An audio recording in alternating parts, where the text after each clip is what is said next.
el punto de partida, y me parece que puede ayudar a entender todo lo que viene después, es cuál fue la ideología, de alguna manera que nos movió a los fundadores.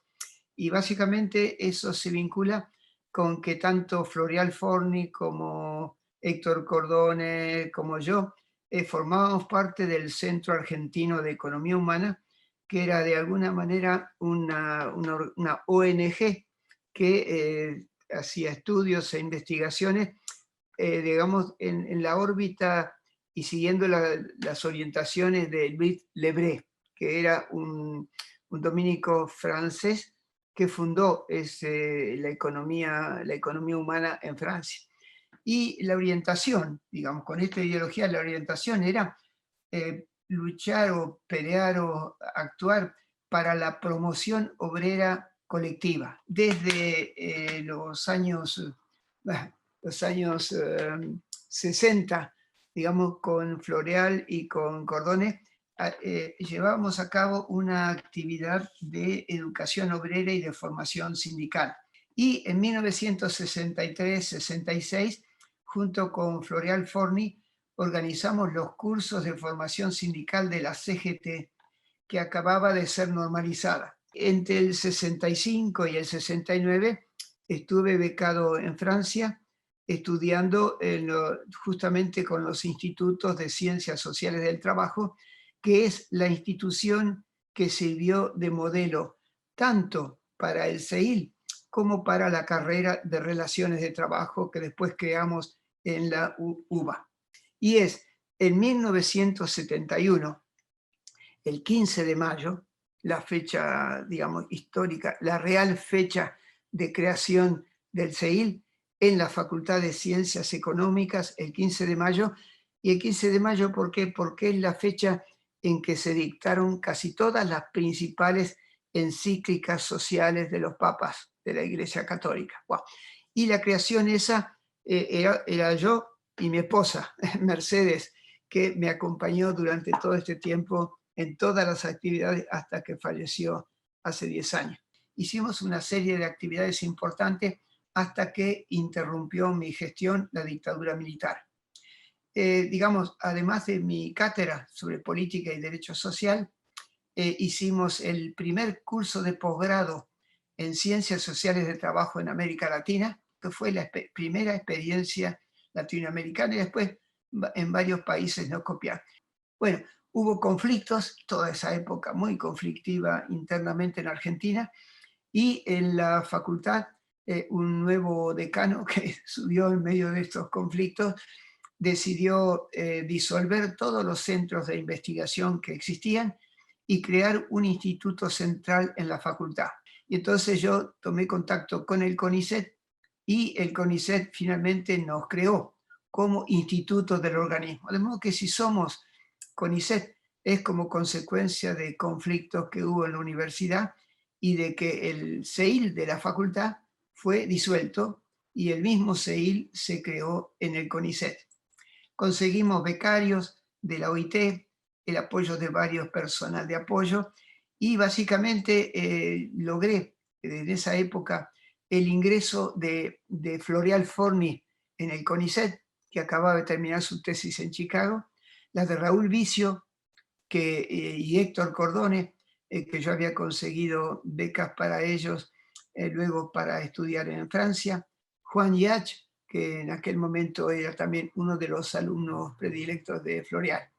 Y pudimos de alguna manera llevar asistencia técnica en materia de condiciones de trabajo a muchos sindicatos de la zona de La Plata, Berisso y Ensenada. El golpe militar de marzo del 76 nos encontró en plena actividad, y el CONICET dejó cesantes a 99 investigadores, entre ellos yo estaba, en una prescindibilidad por razones de servicio, pero había otros investigadores que fueron dejados cesantes por razones de seguridad, y esos sufrieron la represión. Había quedado yo prescindido como investigador, pero ahora lo que me pedían era que no fuera más el director. Y básicamente lo que luego dijeron es que el CEIL era un foco de corrupción, de guerrilla, de revolucionarios o lo que fuera, y que había que disolverlo. Y entonces hice todas las gestiones para que designaran a Floreal, que ya era investigador, pero tenía su sede en un centro de investigaciones del INTA, en Castelar. Obstáculo primero, la burocracia de la universidad y también la burocracia del CONICET. Y ahí aprendí que aunque usted introduzca un expediente, hace falta la presencia y la insistencia para que ese expediente camine. Pero eso lleva tiempo y bueno, hay que hacer gestiones, ¿no? Y también, digamos, las otras dificultades que, bueno, siguen vigentes es la de poder participar en eventos internacionales. Bueno, afortunadamente nos invitaban y podíamos asistir a congresos y seminarios a nivel internacional. Los aciertos en la etapa fundacional, bueno, que promovimos siempre el trabajo en equipo, que hubo una apertura hacia la cooperación internacional, que eso de alguna manera, bueno, se calmó después. Y la otra cosa importante es que, como acierto, creo que tal vez con el apoyo de mi esposa para identificar y seleccionar a investigadores, a becarios y personal de apoyo y proponer su designación, ya sea en la facultad primero y luego en el CONICET. Bueno, el CEIL fue un modelo, digamos, para América Latina. No solamente fue el primero, sino que fue un modelo. Bueno, secretos del éxito, yo creo que básicamente es el trabajo en equipo y un trabajo sin pausa, y tratar de cooperar con otros organismos, porque finalmente somos parte de una comunidad, y bueno, cuando uno coopera con otros organismos, cuando uno lo necesita, esos organismos devuelven de alguna manera esa gentileza y ese favor. Como que yo resumo de esta manera lo que fue la etapa inicial del CEIL. Estimados colegas, amigos y amigas, para mí es un gran placer y un honor plantear algunos aspectos fundamentales, significativos de la gestión del doctor Floreal Forni. En mi carácter de actual directora, Floreal nos ha dejado hace unos años, pero vaya un enorme reconocimiento a quien fue director del CEIL entre los años 1976 y 1993-94, cuando lamentablemente se enferma. La gestión de Floreal, si tenía un propósito claro, es consolidar un centro que por aquella época contaba con pocos trabajadores y trabajadoras, pero sin embargo fue un semillero. A Floreal le interesaba muchísimo generar múltiples espacios de formación y también publicar las investigaciones que se realizaban siempre en relación con políticas de intervención social. En esa época, y seguimos esa impronta sin lugar a dudas, era el compromiso fundamental con la clase trabajadora y con los que más sufren, ¿no? Con aquellos sectores vulnerados. Las líneas de investigación eran diversas, fundamentales, y constituyeron aquellas líneas clásicas, muchas de las cuales siguen sosteniéndose sin lugar a dudas en el centro.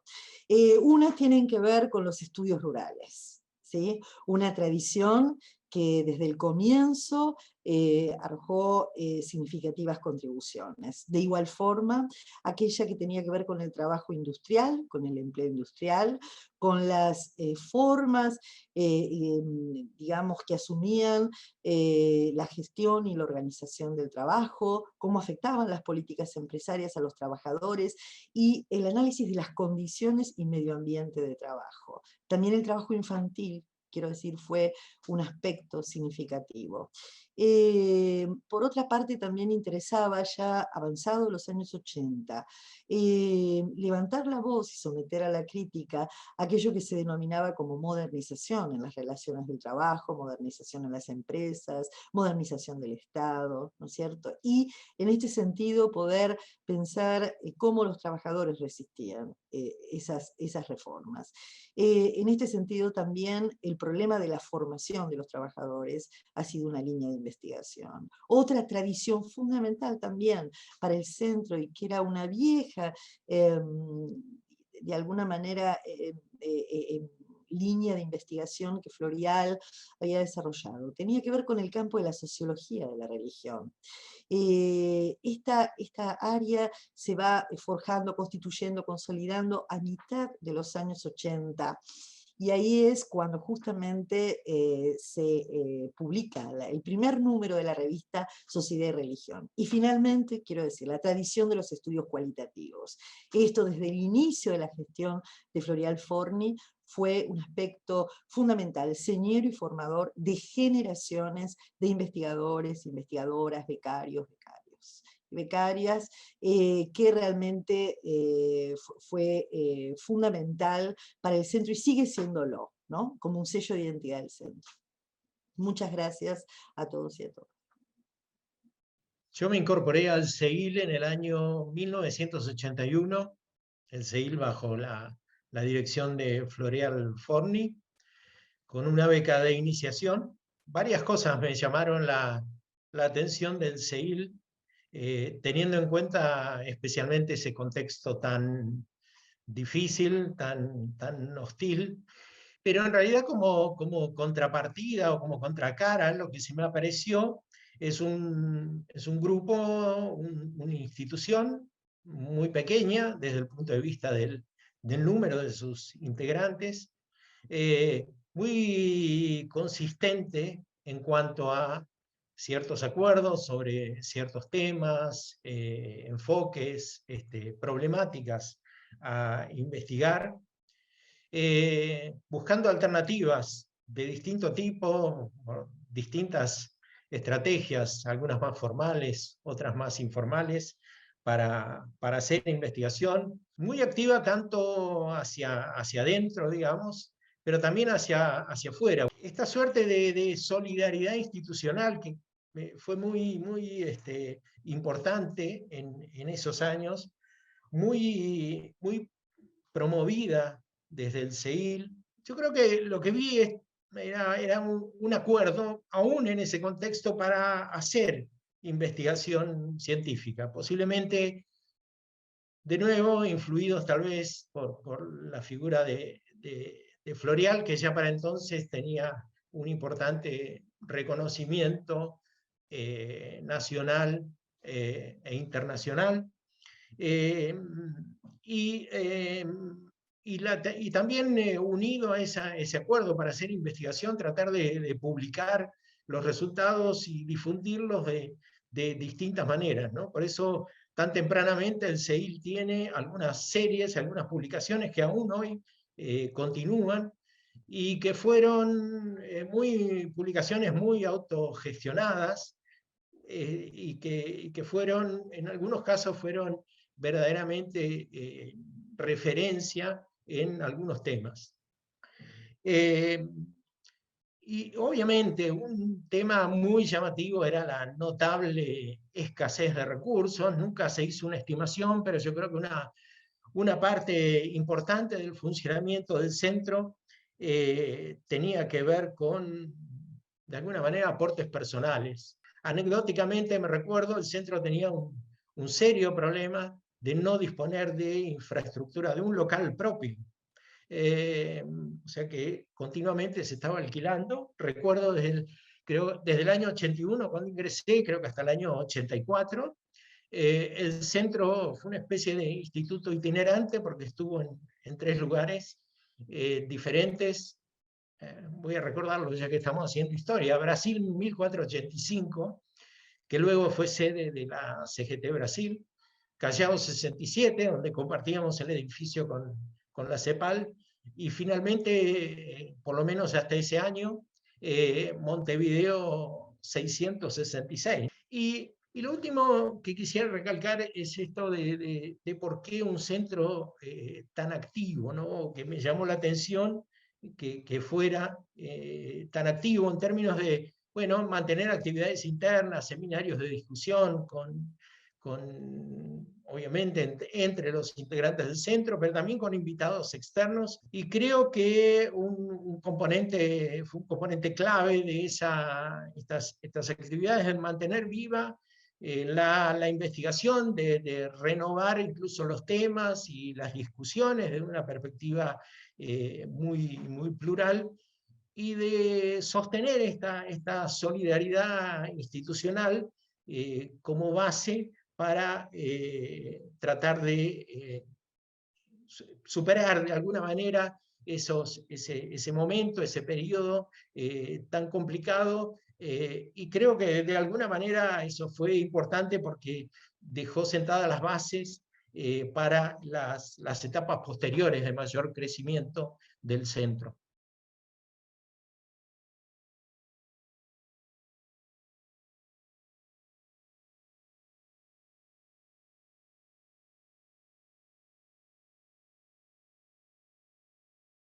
Amigos y amigas, en esta oportunidad desearía recordar cómo lo fortuito, si es que algo lo es, o lo accidental, lo imprevisto, se entrelaza en nuestros itinerarios con aquello que es el resultado de las propias decisiones, acciones, omisiones.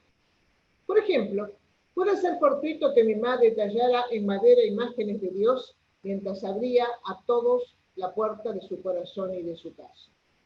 Y que mi padre haya sido un trabajador industrial, pero no es fortuito el que me haya llevado a su fábrica desde los 6 años, que me mostrara sus condiciones de trabajo, que él muriera a los 48 años por una enfermedad profesional y que yo me dedicara a estudiar el mundo del trabajo, de la pobreza, del derecho, de la justicia, y a bucear en lo epistemológico y lo metodológico para proponer otras formas de conocer y producir conocimiento. El riesgo de no distinguir entre lo que se nos impone y el alcance de nuestra autonomía individual puede impedirnos oír el llamado de la responsabilidad de cada uno por toda otra, por todo otro. El haber sido directora del CEIL en 2 periodos, 88-89 y 93-97, y vicedirectora desde el 88 al 2001, en todos los casos por decisión y nombramiento del CONICET, en mi trayectoria, marcó una continuidad con las anteriores líneas de investigación interdisciplinaria en la que se cruzaban la sociología, el derecho y la lingüística. No constituye una eventualidad, sino una opción a favor de la acción grupal, cooperativa y comunitaria, el haber promovido y encarado una gestión colectiva centrada en la asamblea de investigadores que permitía la participación directa de las y los investigadores en la conducción del centro.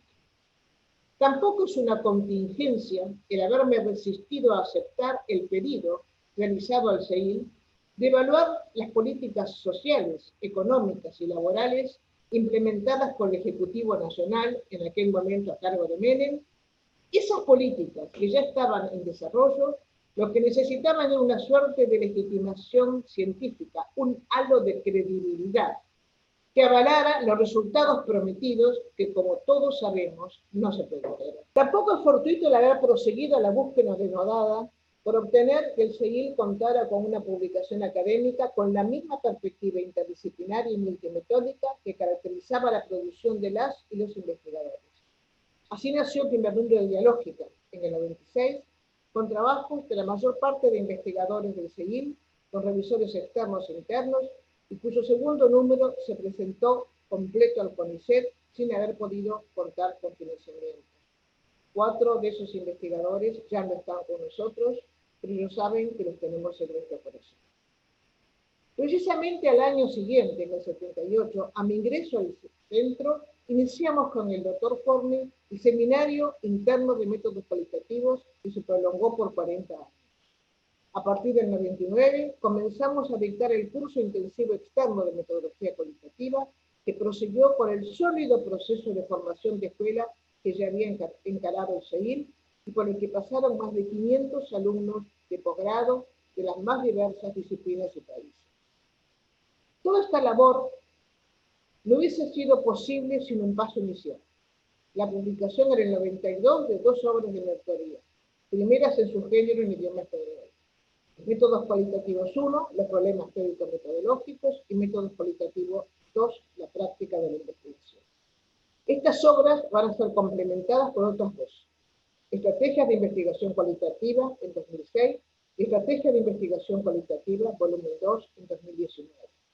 Ambas son obras colectivas escritas por los miembros del área transversal de metodología cualitativa, resultado de un proceso dilatado, metódico, persistente, reflexivo, crítico y principalmente colectivo y cooperativo. A pesar de la diferencia de 13 años entre los dos volúmenes de estrategias de investigación cualitativa, la mayoría de quienes los escribieron, que pertenecen a distintos programas del CEIL, se mantienen, dando cuenta de que lo colectivo se une aquí a lo comunitario, a lo institucional, y marca una continuidad que ha hecho posible el conjunto de la producción. Como ha pasado en otras unidades académicas, la carrera de los miembros del CEIL se presenta unida al contexto social, político, económico, el que suele marcar, diseñar el desarrollo institucional.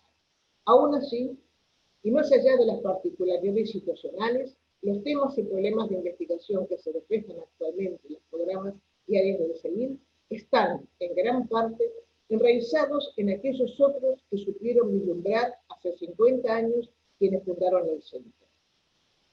No es posible dejar de reconocer los aportes innovadores de quienes se fueron incorporando al CEIL y los de aquellos que durante largos años, por sus fértiles contribuciones en distintas esferas y tareas, posibilitaron la continuidad y el cambio, apoyando, facilitando, sosteniendo la actividad investigativa y académica.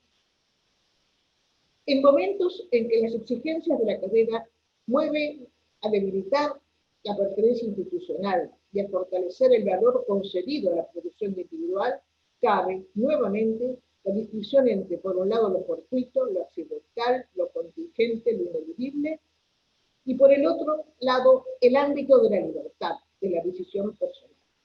Es desde ese ámbito que es factible proteger la producción auténtica, autónoma, comprometida, frente a las interesadas tendencias que privilegian los organismos de financiamiento, frente a la cuantofrenia, frente a la tercerización de la evaluación, frente a la fruición de investigar lo que sea temática y metodológicamente publicable, en lugar de indagar acerca de las necesidades y de cómo resolverlas que acosan a la mayor parte de nuestros hermanos y amigos.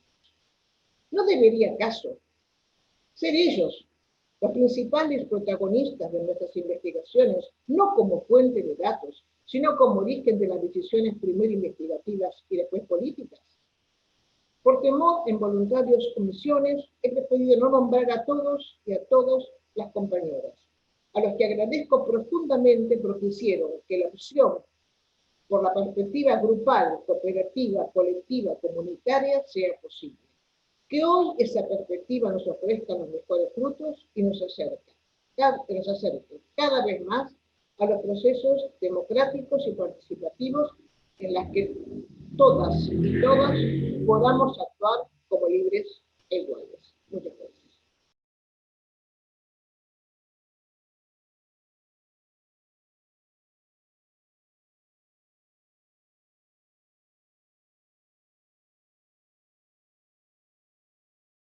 Voy ahora a referirme brevemente un poco a nuestras actividades en el CEIL desde mi regreso a Argentina en 1984 y digamos hasta que dejé de ser director del CEIL, que terminó mi mandato a mediados de la década pasada. Dentro de la CECIT creé un programa que adoptó diversas modalidades, pero lo central era tecnología, trabajo y empleo, y eso se hizo con un acuerdo con Floreal en el CEIL. Y como estaba yo vinculado con la cooperación técnica franco-argentina, pude lograr un apoyo sustancial de la Embajada de Francia, que me daba cada año yo podía elegir 3 o 4 expertos en algunas de las ciencias sociales del trabajo para que vinieran a Argentina durante 2 o 3 semanas cada año. Eso pasó durante 10 años aproximadamente, Sumando, hay más o menos 100 investigadores y docentes franceses que gracias a esta cooperación estuvieron en Argentina y dictaron seminarios que tuvieron una gran repercusión. Al mismo tiempo, conseguí que me dieran la posibilidad de proponer pasantes, digamos, que podían ir a Francia durante 3 o 4 meses, algunos más tiempo, haciendo pasantías en estos centros de investigación. Y yo diría que casi todos los investigadores del CEIL que lo desearon y muchos becarios pudimos enviar a Francia. Y eso me parece que fue algo realmente muy importante. Bueno, Floreal, digamos, me hizo mucha confianza y trabajamos en coordinación en estas dos puntas, en la CECIT, en aquel momento hoy día Ministerio, y con el CEIL. El programa se integró definitivamente al CEIL y pasamos a desempeñarnos allí. Bueno, luego del ACB de Floreal y de que Irene Vasilakis estuviera a cargo de la dirección del CEIL, fui designado director primero por una resolución del directorio y luego mediante concurso en 2 oportunidades. Bueno, desde el CEIL creamos la carrera de Relaciones de Trabajo en 1985 y Héctor Cordone fue el secretario académico, Floreal el director y yo el vice. Bueno, en 1985, con el Ministerio de Trabajo, la Dirección Nacional de Higiene y Seguridad, en la calle Paraná, hicimos un seminario que duró varios años sobre proceso de trabajo y acumulación de capital. Básicamente fuimos nosotros los que introdujimos en Argentina este concepto de proceso de trabajo. En los años 85-90 hicimos 30 seminarios nacionales tripartitas conjuntamente con el Ministerio de Trabajo. En el año 1992, desde el CEIL, propusimos la creación de la maestría en Ciencias Sociales del Trabajo, con Héctor Cordone y Marta Panaya. Durante todo este periodo ingresaron investigadores que luego crearon instituciones o sus propios proyectos. Tuvimos infinita cantidad de becarios, la lista creo que solamente debe estar en los archivos del CEIL. O también promovimos en los estudios de ergonomía en Francia, sobre todo en la escuela francesa. Promovimos la psicodinámica del trabajo. En materia de empleo, bueno, con Jacques Freycinet impulsamos un enfoque sobre la economía del trabajo que no era de orientación neoclásico, sino más bien heterodoxo. Y en cuanto a la vida interna del CEIL durante todo ese periodo, bueno, hacíamos seminarios con mucha frecuencia, internos. En materia de ediciones, creé una asociación civil, Trabajo y Sociedad, con el aporte de Isabel McDonald. Esa ONG, de alguna manera, llegó a editar 80 publicaciones que forman parte hoy día de muchas bibliografías. El crecimiento de la cantidad de investigadores y de becarios fue, no diría exponencial, pero muy fuerte durante todo el periodo desde el fin de la dictadura hasta nuestros días. Bueno, además de los temas de los cuales yo me ocupaba, condiciones de trabajo, empleo, las otras áreas del CEIL de aquella época fueron desarrollándose de una manera significativa. El estilo que le quisimos dar al CEIL, que quise dar al CEIL durante todo este periodo era, uno, promover el trabajo en equipo. Por eso la importancia de las áreas y ahora de los programas. La pluridisciplina. Queríamos que en los proyectos de investigación hubiera investigadores de varias disciplinas y que tomáramos en cuenta la demanda social y estimulamos la cooperación internacional, sobre todo con Francia, también con España y Bélgica en Europa, y también con Brasil, Chile, Uruguay, Colombia y México en América Latina. Bueno, básicamente esto es, de manera resumida, lo que me acuerdo en este momento, digamos, del periodo entre el 83, 84 y básicamente el final de mi segundo mandato a mediados de la década pasada.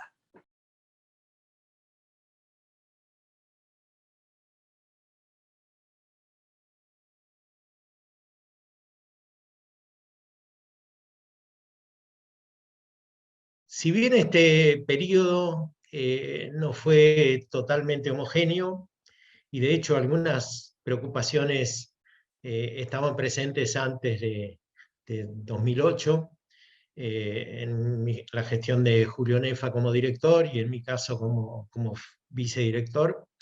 Sin duda el principal desafío de este periodo fue cómo gestionar el importante crecimiento que estaba teniendo el centro. El centro había pasado de aproximadamente 35, alrededor de 30, 35 integrantes al comienzo de la década, y 6 o 7 años después se había triplicado ese número, con una pirámide de su planta de investigadores muy clásica, con una base muy extendida de las primeras categorías de la carrera del investigador, con una creciente incorporación y número de becarios y de becarias, y con un número un poco más estancado de personal de apoyo a la investigación, que afortunadamente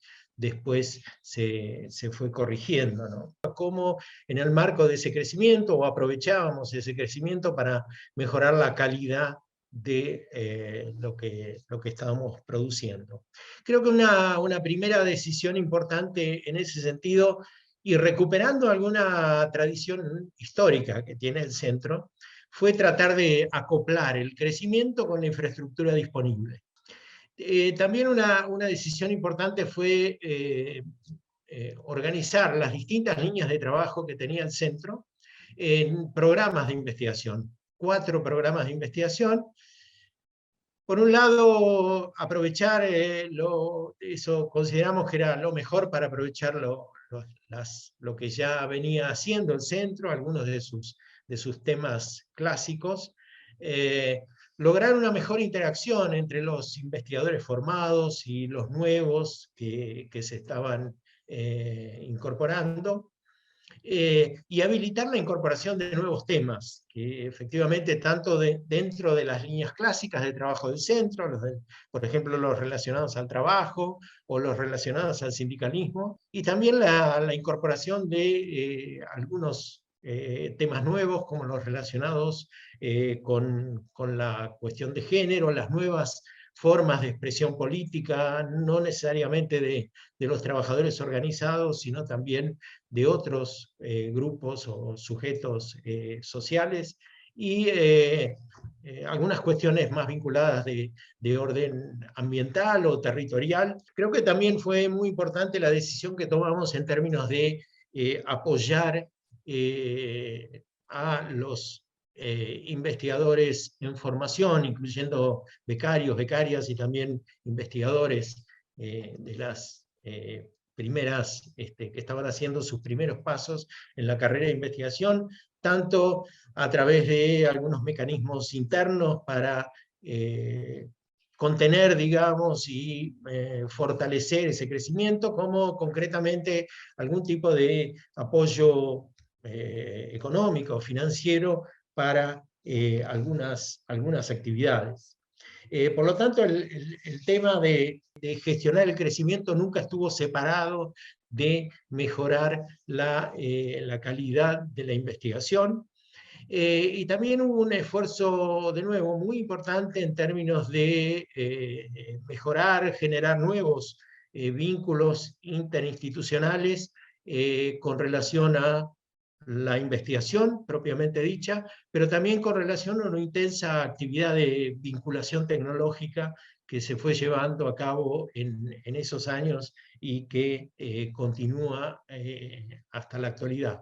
Quizá por el desarrollo de los sistemas electrónicos de acceso a las publicaciones, tratamos de fortalecer la biblioteca como fondo de documentación, y entre ellas merece destacarse la importante colección DIMASE, que fue donada por los propios familiares de Leonardo DIMASE, y algunas donaciones personales muy importantes, como las del colega y compañero Arturo Fernández, también de Jorge Soneira, y más recientemente la donación de documentación que realizó Julio Nefa a la biblioteca.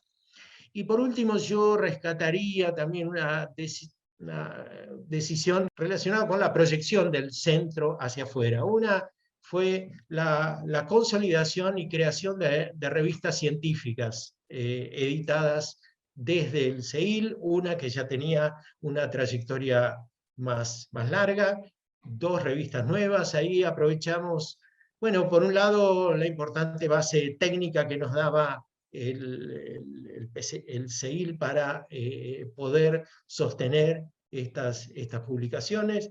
Pero también, de nuevo, volviendo a la discusión sobre la calidad, pensamos, estas revistas son revistas que están en el CEIL, son revistas, sin embargo, que fueron hechas a partir de acuerdos con otras instituciones u organizaciones. Bien, creo que ese fue básicamente, entre otras importantes quizá acuerdos que tuvimos en función de lograr ajustar el crecimiento con la calidad, que sin duda hizo que pudiéramos aprovechar y en algunas oportunidades, yo creo, mejorar lo que nos estaba ofreciendo, por un lado, el sistema a través de CONICET, y por otro lado, lo que consideramos que tenía que ver como una contribución importante a la investigación en ciencias sociales.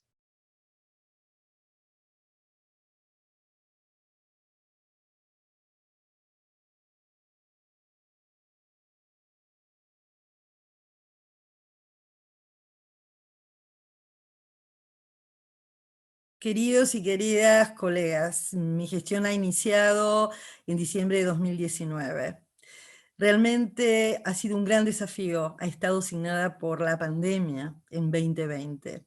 No obstante, hemos hecho un enorme esfuerzo desde la dirección del Consejo Directivo del CEIL, que ha seguido funcionando y remiéndose, y todos los trabajadores y trabajadoras a quienes agradezco, para realmente poner el CEIL en movimiento frente a esta tragedia que es la pandemia que nos atraviesa entrañablemente nuestra existencia.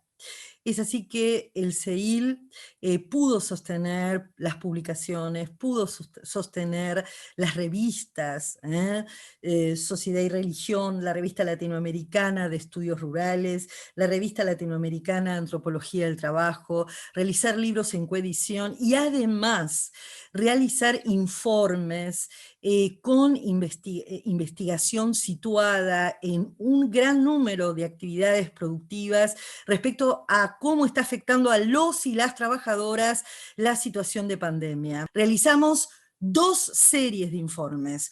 Una primera serie denominada El trabajo en los tiempos de la COVID y una segunda serie denominada Familias, territorios y cotidianidades.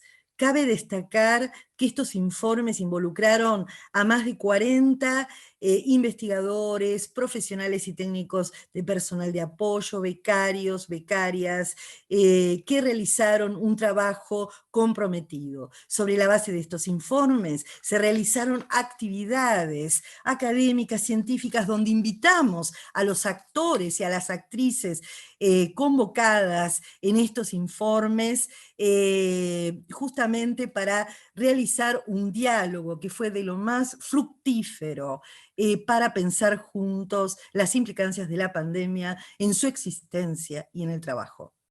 El CEIL entonces se ha puesto en movimiento. Hemos planteado una serie de líneas de continuidad. Tenemos sin lugar a dudas un plan de gestión institucional que ha sido redefinido en el marco de esta pandemia. Y un nuevo desafío tenemos ahora en el 2021, que es justamente el aniversario de nuestro querido centro, porque cumple 50 años. Parte del desafío institucional que tenemos como plan de gestión es fortalecer la cooperación internacional, el financiamiento de proyectos de investigación con otros colegas de otras instituciones nacionales, latinoamericanas, de otros países, fortalecer la formación de los jóvenes, realizar seguimiento de trayectorias. El CEIL debe seguir haciendo escuela. Y nuestros programas, las principales líneas de trabajo organizadas a partir de programas, para ellas se propone un análisis en profundidad, dado ya que se han constituido en programas desde hace una década y requiere una autoevaluación participativa. De esta forma, las cuestiones relacionadas con la vinculación, la cooperación internacional, la producción científica, el financiamiento internacional son aspectos fundamentales, tanto como la comunicación pública de los resultados de nuestras investigaciones en diferentes medios de prensa, como lo venimos haciendo, y radiales también. Por otra parte, y finalmente, planteamos para la gestión y a futuro, esperamos en una nueva normalidad, que fortalecer una estrategia comunicacional, pensando en diferentes formatos, diferentes audiencias, diferentes canales, así como fortalecer también un espacio, un área de producción audiovisual que es potente, consideramos, para la difusión de nuestras investigaciones. Y como siempre pensamos en un CEIL de puertas abiertas, un CEIL comprometido con una ciencia pública, democrática para la sociedad y para los sectores más vulnerables. Realmente, bueno, agradezco desde ya y siempre, por siempre, a todos y todas las trabajadoras que me están acompañando, me siguen acompañando en esta gestión. Muchas, muchas gracias.